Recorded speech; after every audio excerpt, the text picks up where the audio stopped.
Greetings. It's your buddy, your pal, your friend, your teacher, your guide, Uncle Artist. And I'm going to just go ahead and explain to you guys why you have to be godlike. You are a God, for one thing. Remember, we operate off principles. Principles are principles because they always apply. And by principle, everything starts and ends with the mind. All is mind. The principle of mentalism, if we're referring to the what is commonly referred to as the seven hermetic principles. All is mind, and in your mind, and what is actually fact, law, is that ye are gods. You are a god. And the reason that it's important for a man,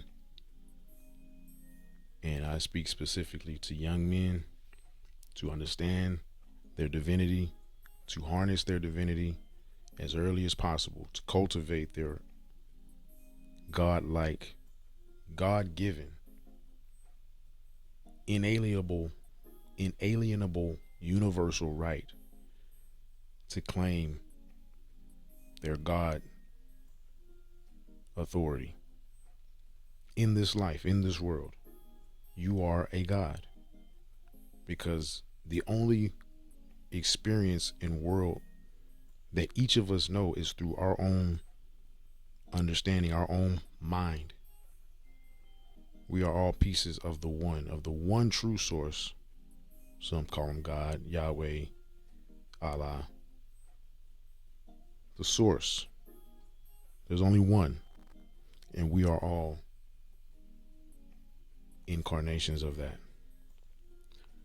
I say that because the average broad doesn't know God.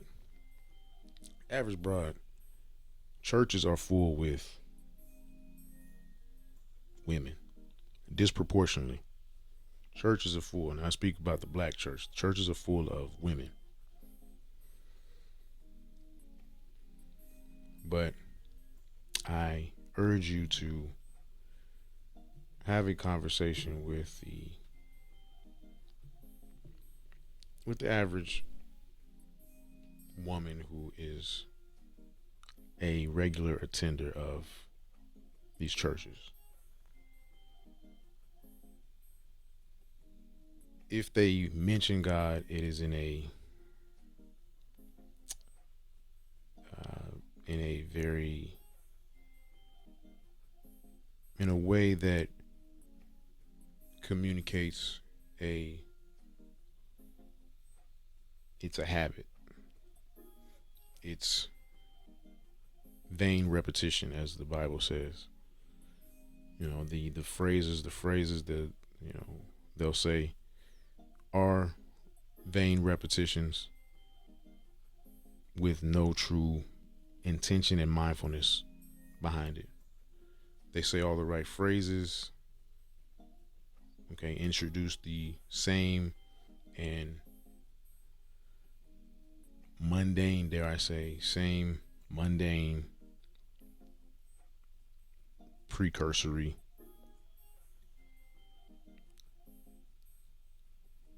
phrases and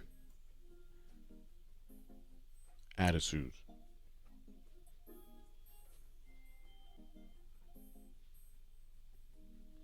A good portion of women don't read their Bible, don't have, and you can observe, and it'll be demonstrated through time, the fact that a lot of these bras don't have a relationship with God. Okay, they worship and they idolize everything else, make everything else their God. Now, they'll profess with their mouth their love for God. They'll do many of the outward displays of emotion regarding their faith, they'll lend their time to the church. Really, a lot of times they are lending their time to people. They're lending their time to the pastor or the staff that they worship, that they tend to idolize, or they'll idolize the idea of the church.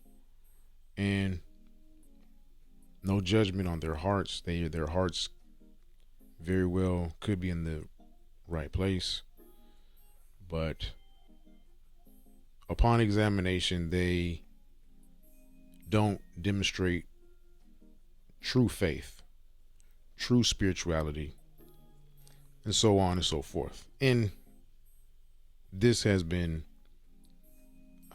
something that I've observed and encountered time and time again. Okay.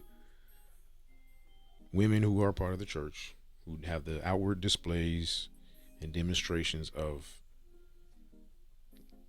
things associated with church, their time, their the outward displays of emotion, being a part of that community, which in many times substitutes as a social club and that fulfillment of community that we all have, to varying degrees.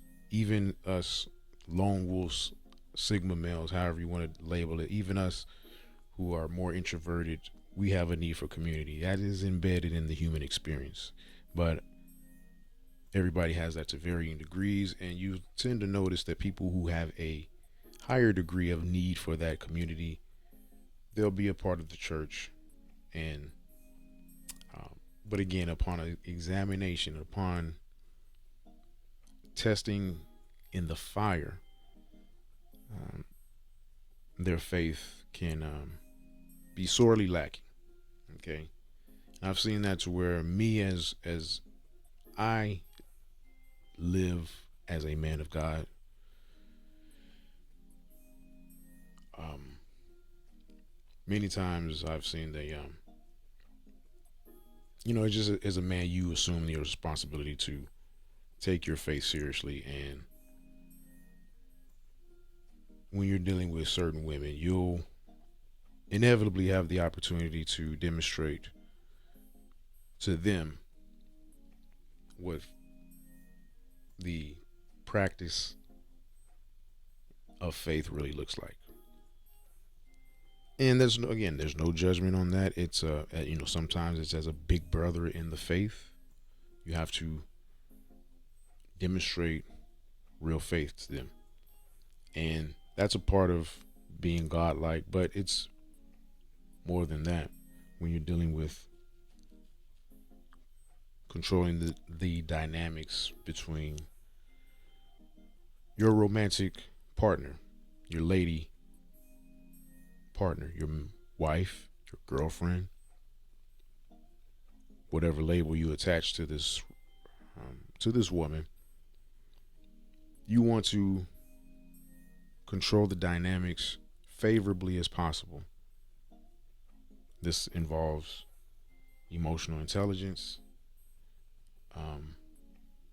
and demonstrating and practicing all of the attributes of emotional intelligence: patience, understanding, the ability to apply a certain type of pressure in one moment and discern when to let off the gas in certain moments, when to apply different forms of love, different forms of affection, different forms of displays of your love for them, because that is the definition of God. God is love. And we know there is such a thing called tough love. Okay, so let's talk about the attributes of God, a relationship with God that, again, we have established that many women don't truly understand. And so you are the closest thing to God that your woman has. And once you understand that, you understand how to, again, to control the dynamics. So you have to understand, young man, I speak to young men, you first of all have to develop your relationship with God. It's a it's a hierarchy. You submit to God, your God, okay? You humble yourself to really come to an understanding of there is a one true source. And through prayer, through meditation, through sacrifice, through obedience, that's how you come into contact with God. When you, through gratitude, you know, that's the highest form of prayer. That's my form of walking meditation and prayers. I say thank you to God. I call him God. God, Yahweh, the God of Abraham, Isaac, and Jacob. Uh, that's who I subscribe to. But neither here nor there. I say thank you, and that's one of the. No matter what religion you study, that is a constant stream of thought, is the power of gratitude, thankfulness. And so you as a young man, the sooner you can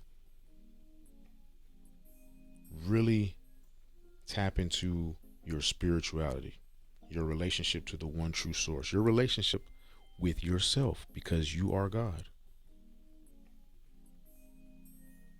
You begin to love yourself. You'll treat yourself a lot better. You'll have the right balance of being hard on yourself and giving yourself grace, because that's what God does. God gives us hard times, or He allows us to go through challenges,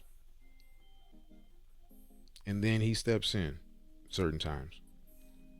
Certain times He'll step in when, by all logic, He shouldn't. There were times when we have encountered situations through our own understanding, through our rebellion, perhaps, or just through our ignorance. We create situations for ourselves, perhaps, that by all logic should end our relationships, end our life, end our way of living, whatever the case. It should be, quote unquote, disastrous. It should be the end for us. We've all created these situations for us.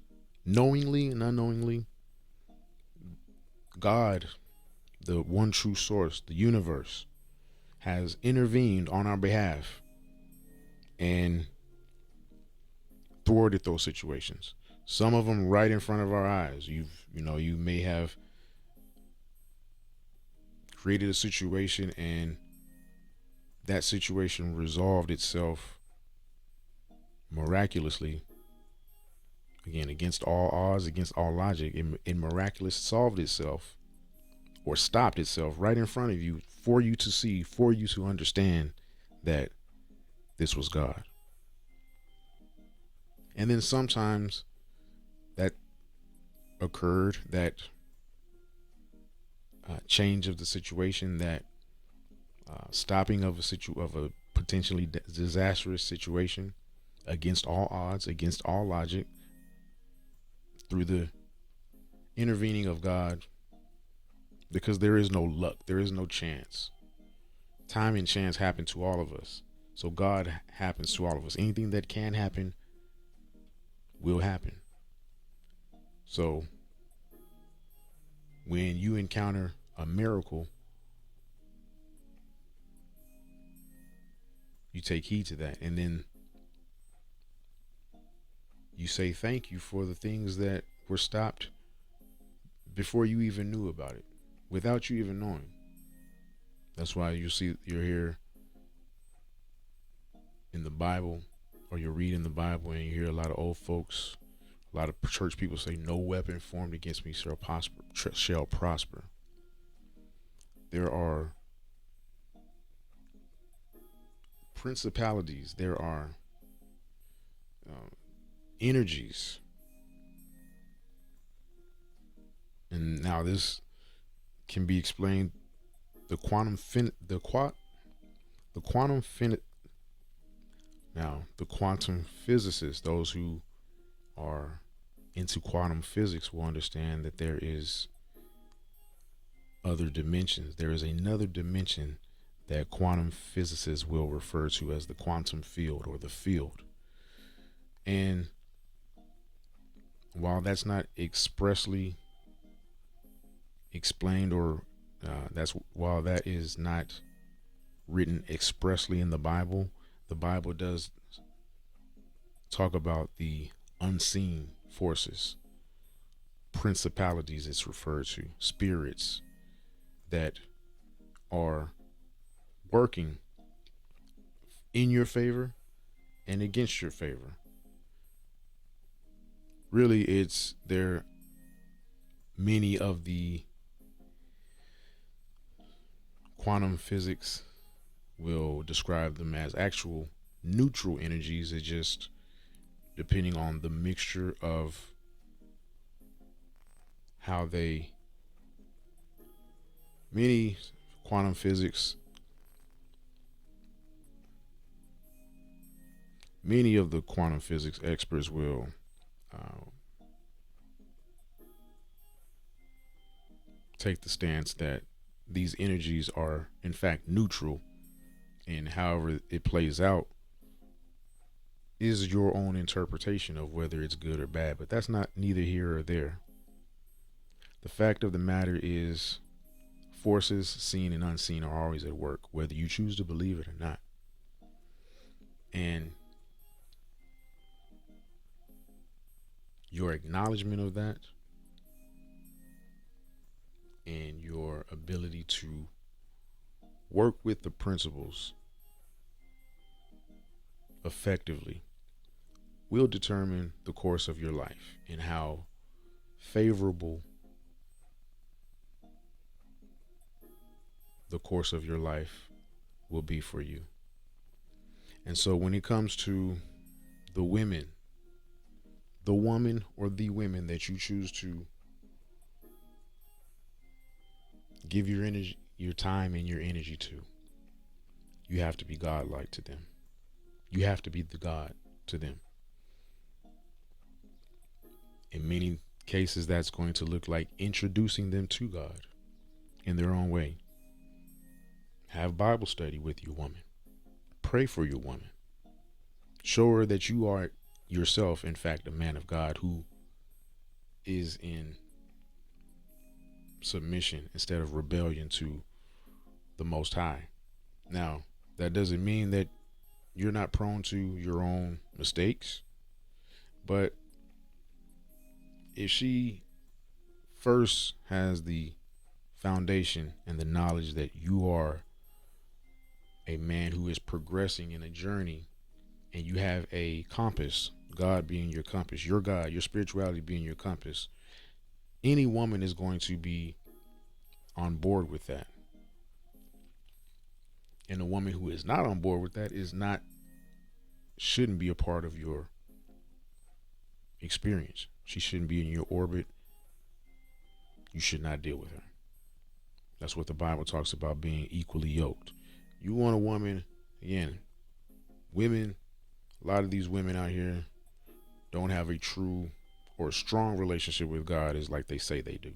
They don't have the discipline to, because it takes a certain type of sacrifice and discipline to truly grow in your faith and your relationship with God. We know this. Those of us who have been on a spiritual journey for a number of years, you understand this. It takes a certain amount of diligence and work behind the scenes.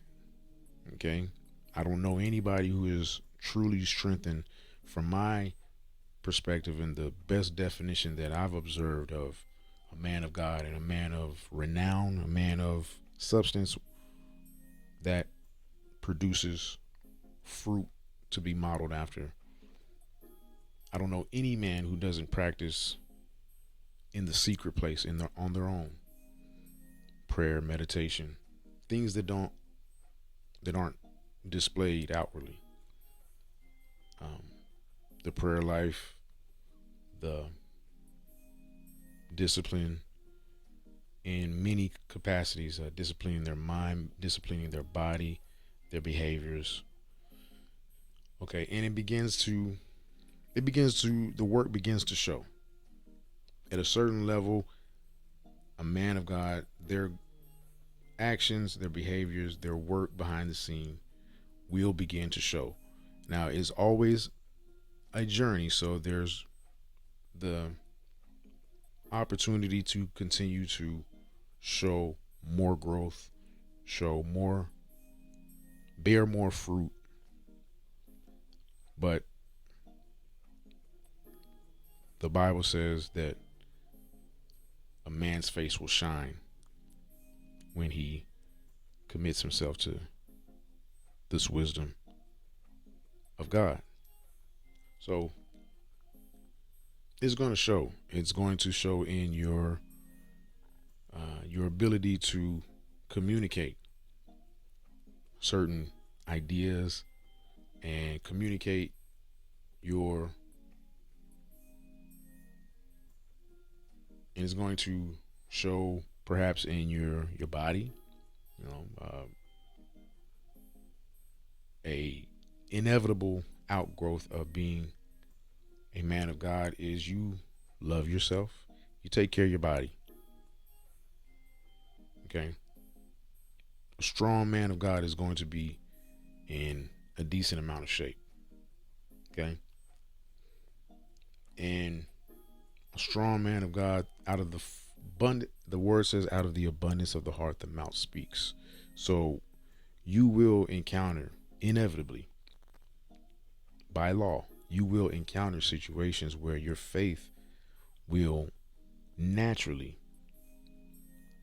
come surface and will be on display, either through your actions or through the words that usually I would say God gives you. You'll I've I can't I can't quantify, I can't tell you how many times I have, just going about my daily endeavors, had the opportunity to what we would what certain believers will describe as witnessing, you know. And I would just say, more than anything, just be able to positively influence and communicate to someone hope, um, demonstrate faith to them, give them encouragement, words of advice, and it comes from a real place, a place from your own faith, your own experience and relationship with God, and that is conveyed to someone else, and they can feel that, they can that they can sense that vibration, that frequency that you're on. When you yourself tap into your relationship with God and become God like yourself, and the woman in your life, the women in your life, they will have a different level of respect for you as a man of God. They'll have respect for your discipline. They'll be more likely to take heed to your advice, to your instruction, because that's what a man should be doing, is constantly, persistently giving their woman instructions, because this is your program, this is your world, you're God. So this, your home, is your world. So you should be giving the instructions because you know what the goal is for your world. And you give instruction. Now, when you give instruction, you don't micromanage. You give them the chance to go out and execute on those instructions. God is constantly giving us instructions. And God will communicate back to us and micromanage us to the degree that we are checking in with Him. Okay? It's just like if you're working on a job, you're in the field, say you're a technician, your dispatcher, your supervisor gives you an assignment, and they say, go out and fix this. And a good dispatcher, a good supervisor is going to perhaps check in with you after 2 or 3 hours, but they're not going to micromanage you. But a good dispatcher is always going to be available for you to call them. And then perhaps you may encounter a situation where you tell your dispatcher, your supervisor, hey, can you walk me through this? Can you stay on the phone with me? And a good dispatcher will make the time, make the sacrifice, because you've humbled yourself for one thing, because that can be a hard thing for someone. You could easily say, I can do it on my own. I'm going to figure it out, or I'm scared to bother them, and end up creating a more difficult situation for yourself or delaying the solution. When you could have just called your supervisor, and the supervisor might be cool. Say, you could have just called me, man. And that's how God is. Okay? So I'm trying to explain to you, young man, that's how God is. God is always available. You can tap in with Him as much as possible, or as least as possible, or as little as possible. And we translate that down, or we trickle that down, that hierarchy down to your woman. You demonstrate that same type of instruction and follow up supervision. You don't micromanage. You show compassion, and then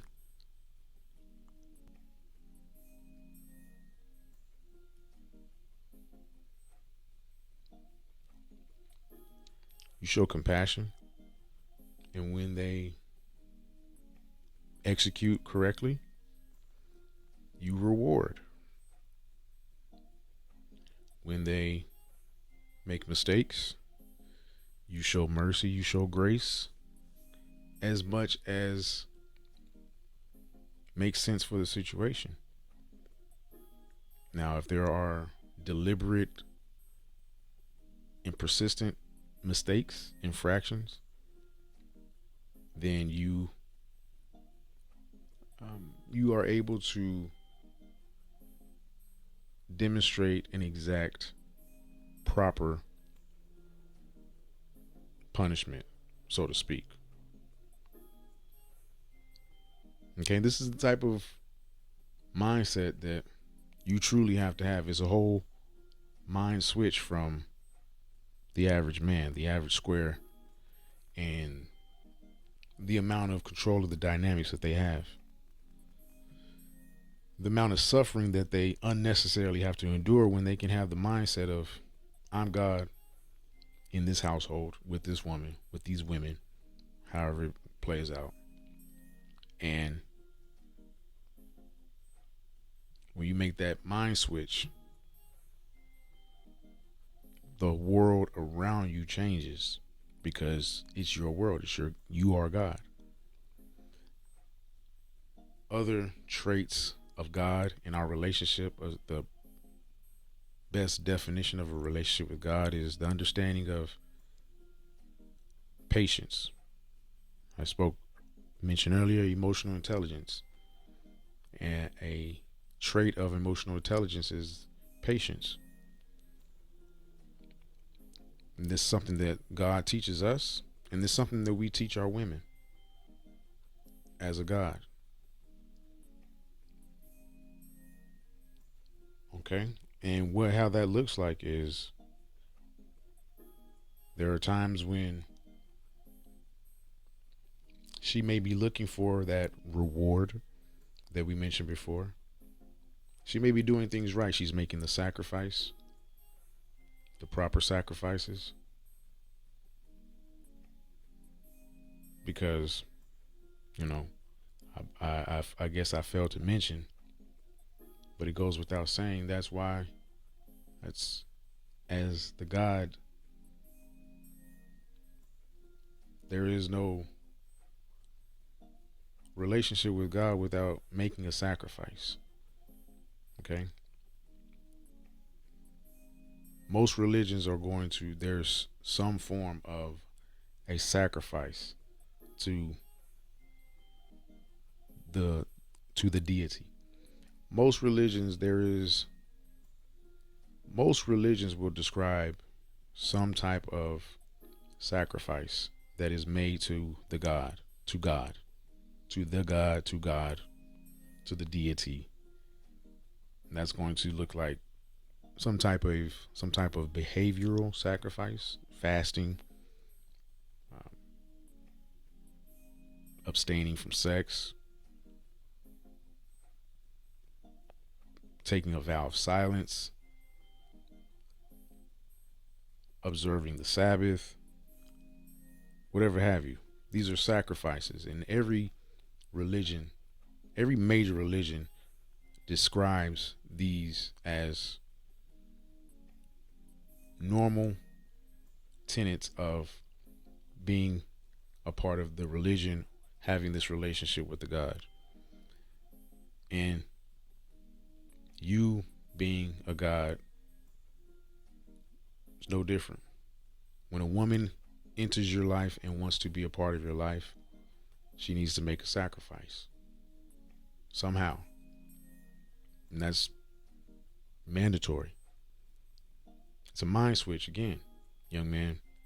You have to make that clear that a sacrifice has to be made in order for this to truly be a demonstration of faith, a demonstration of love for your God. So that's why that's why the player in Mac position, the pimp, will charge a choosing fee. That's why as Max, we charge. I charge. I will charge. Yeah, I charge. Charge choosing fee. You got to choose. Um, because we are gods, and gods require sacrifices. And then sacrifice those who are truly strong in their faith, in their relationship. Sacrifices happen on the regular, to where it's an elementary principle. It's an elementary behavior principle. It's an elementary activity. It goes without saying that you make your sacrifices periodically, regularly, however that works out. In the certain practices of certain religions, you make a sacrifice of fasting once a year, once a week, whatever have you.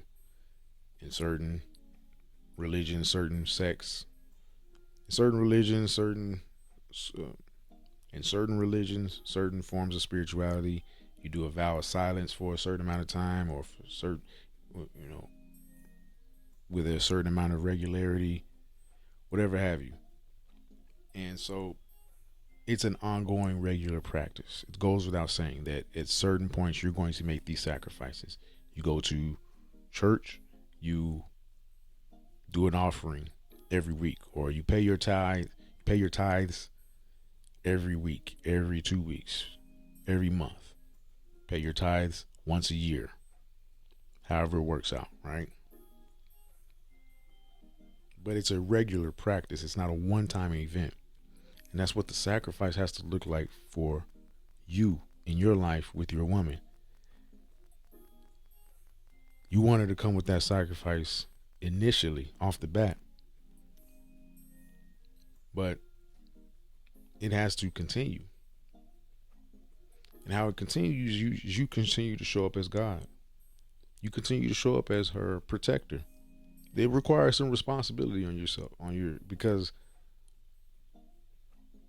part of our faith is, as men of God, is we know that our God shows up for us.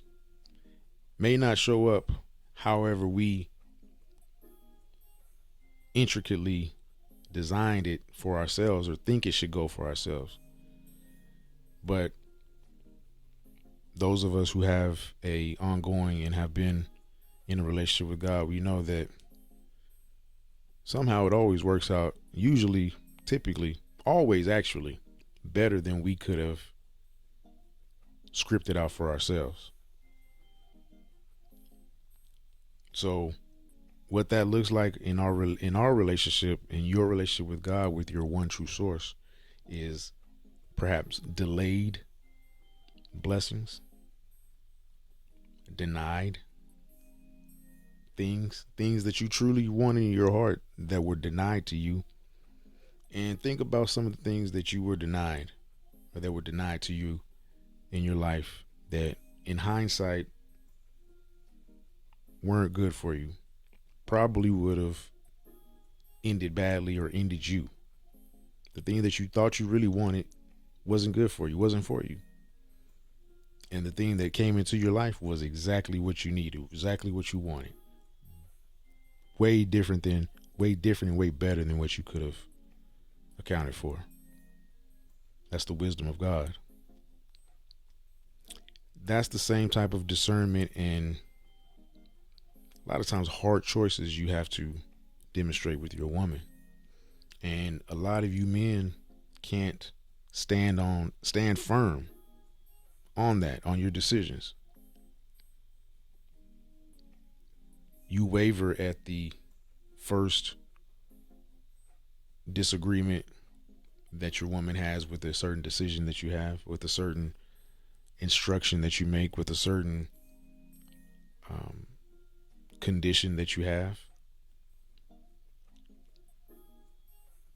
And you go against your better judgment and it works against you. And then your woman comes, or the woman, she will come to you and say, yeah, you were right. Or she'll have too much pride, and that actual situation will be the end of you two. I've seen those situations happen. Conversely, you could be the man who first is seeking the knowledge, seeking the understanding for yourself, and trusting that the information that you are that you're distilling into yourself and able to filter to your woman in your decisions for your life and for her life, and that you are conveying them from a place of wisdom, understanding, and discernment from your relationship with God, doing the work behind the scenes, the prayer, the meditation, the fasting, the opening yourself, making yourself available for these downloads and for this information. And you, as God in your household, or with your regards to your relationship, you convey these ideas, you convey these conditions, and you do it in a matter of fact way, and you are able to adeptly address any concerns, any objections from your woman, and you listen to her when she can positively and in the most non-toxic way communicate her grievances, her concerns, her ideas. I will say a man should never dismiss his woman as long as you know, and again, this go back to principles, you have first discerned that you have a woman of some type of substance first for her to even be in your orbit, for her to even be in your world. So you're not dealing with just a straight dummy, right?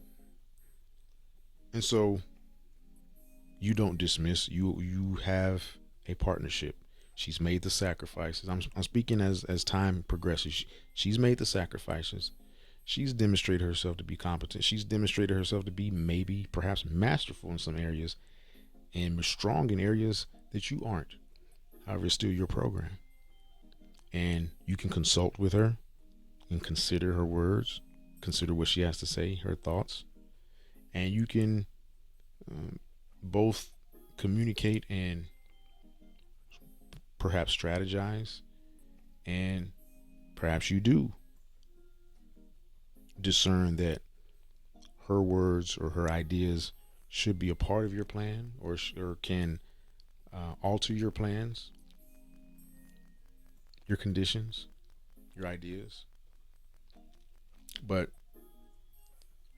we all know we all know the feeling of when someone's ideas, someone's plans overtake our plans into where we don't even recognize our plans. Or we know when someone is bullying us, or someone is shaming us, or making us feel bad about our ideas. Because women can do it overtly, very aggressively, and they can do it in a subtle way to where they influence and sway us from our decisions, right? You as God, you don't allow that to happen. You know when to stand firm, and you know when to consider the ideas of your woman. But most importantly, you're not being swayed. You're not being changed. Okay.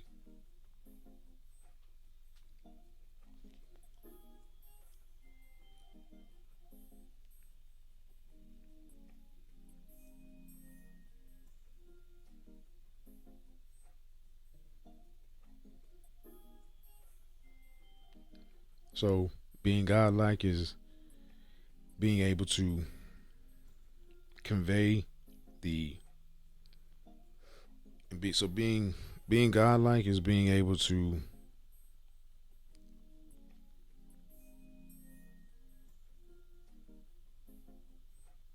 being godlike is being able to exact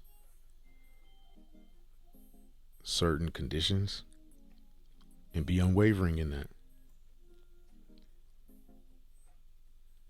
Having the ability to deny and delay requests. You got to be able to say no. That is a different form of love. That's the form of love that many people don't like to talk about, is the type of love that says no. Many people don't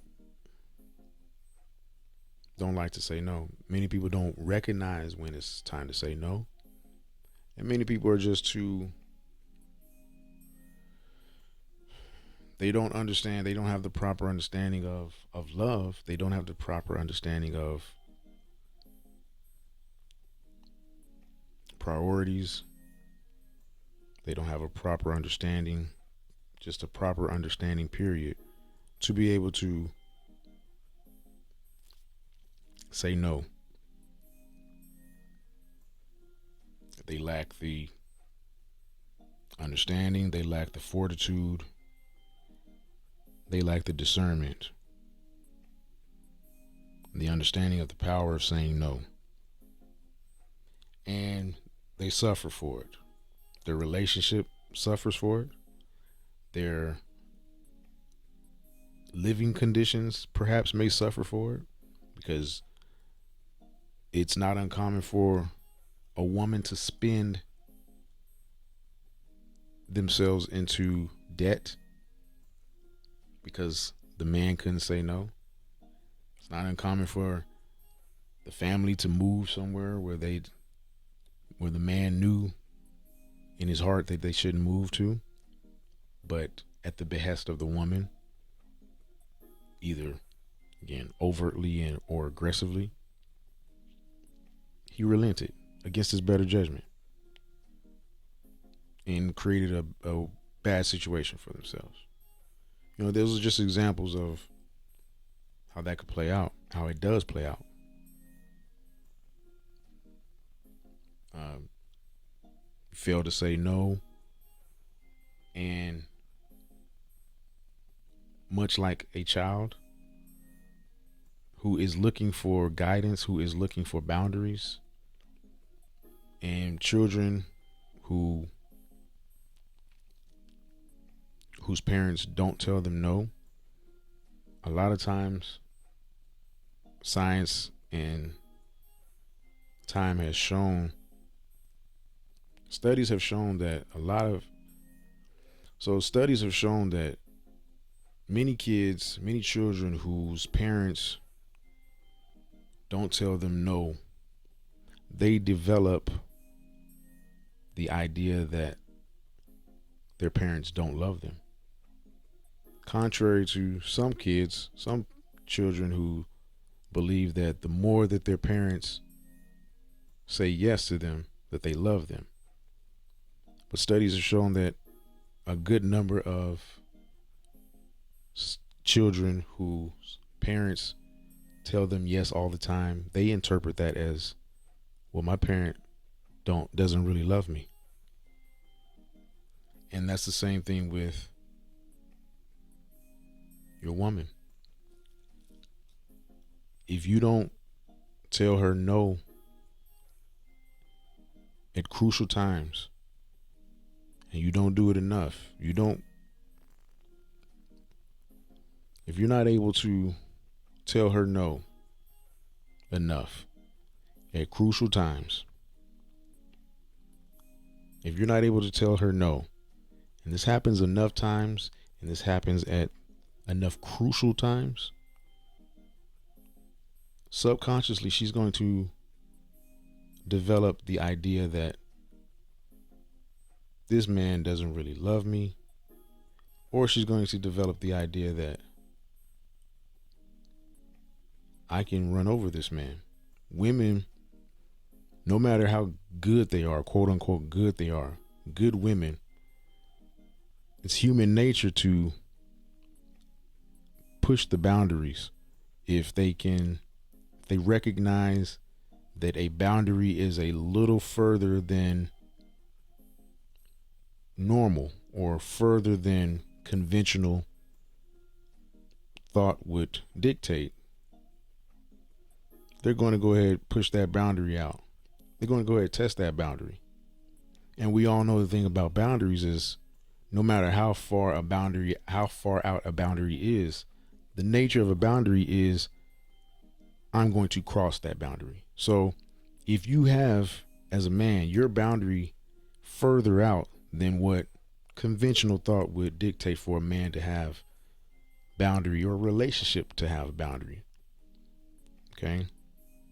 Now everybody is different, but there are nuances. There are nuances to every relationship, but typically a typical boundary for a man is that, or for a relationship, is that you come home at a certain time. You communicate, right? And this is just, normal square relationship stuff, right?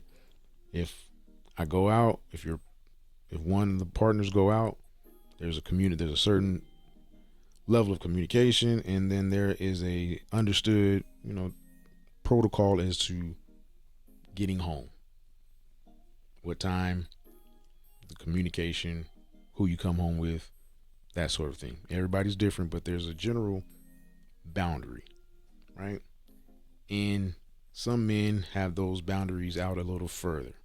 That the home run fence line is a little bit further out in Wrigley Field or whatever. I don't know baseball too much, but every field has a different home run line, and maybe perhaps your home run line is your boundary is a lot further out than most men. You let your woman do a lot more things, and she sees that boundary line. The nature of that boundary line is no matter how far out it is, I'm going to attempt to go over that boundary. So if your boundary is already out there, you're playing with fire Because so if your boundary is already farther out than, again, conventional thought, you're setting the stage for folly and disaster in your relationship, just to be quite frank. Especially if you have not demonstrated the ability to say no. Because this is the nature of a relationship with God, is the tough love, so to speak, is the knowledge and the discernment and the understanding of unforeseen forces, unforeseen circumstances, things that you cannot see. God can see things that we can't see. And so he denies certain things that we request because it's in our best interest. And that's the same thing you as a man. You have to have the ability to know, have the understanding of what is potential danger for your woman. And a woman who is of substance and who is worthy of being in your orbit is going to respect that. And if she doesn't, then there are consequences, or there is the severance of this relationship. Because, as is the nature of a relationship with God, enough obedience, enough disobedience will result in a separation of you from God. That looks like death. And if you're a believer in eternal life, that looks like a separation of God in the eternal life, which is hell, or, whatever other circumstances people believe in. But that is the nature of relationship with God, is that when requests are denied, that has to be respected. And when rewards are given, there should be a healthy amount of gratitude demonstrated, because that continues the flow of more rewards. Such is the nature of you and God. Such is the nature of you and of a relationship with God, and as is the relationship with your woman, is the need for